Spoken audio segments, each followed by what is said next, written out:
maaluwe weysteedii tobanka May waa maalintii booliska Soomaaliland wala soo noqotay gobolada dib wala soo noqotay waa maalintii beelaha Soomaaliland isla qaateen nabadgelyada isla qaateen inay dawlad wadaaga wada dhistaan isla qaateen waa maalin lagu weyn marka dabaaldegi jiray iyo ciidamadii mari jiray iyo banaanki loo soo bixi jiray maanta waxa lagu bedelay in abaaraha lagu dhacay awgeed la qaybsado dadka tawaalada abaaraha la qaybsado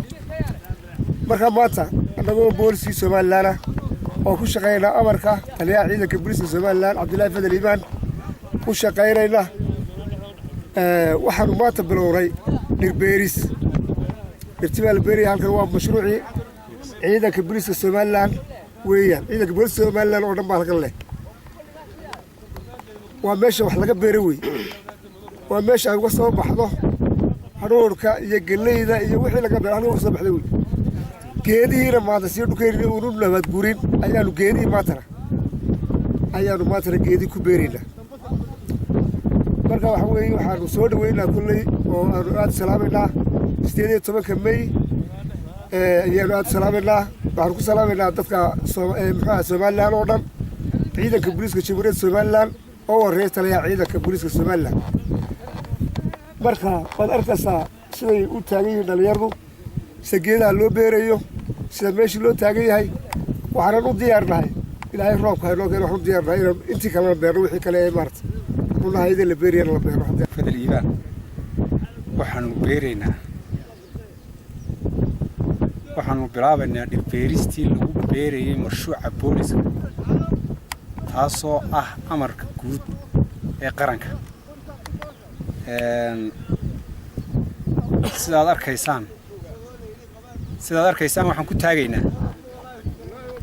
dhulkii soonayaashii mashruucu ku joogay madaxa ahaa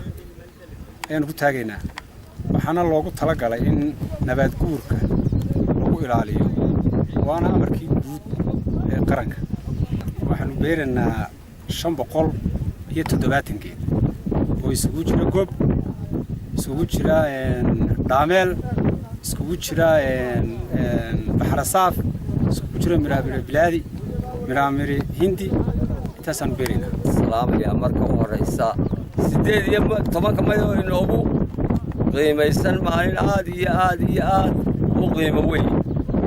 waxaanu fulinaynaa amarkii taliyaha ciidanka Cabdullaahi Fadal Imaan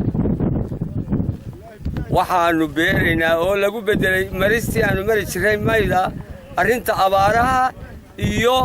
dhirbeeris dhulkeena araday lagu dedo sida la ajligeed waxaan salaamayaa taliyaha ciidanka booliska meel kastuu joogo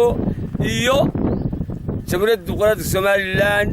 oo ku salaamaya 18 May assalaamu calaykum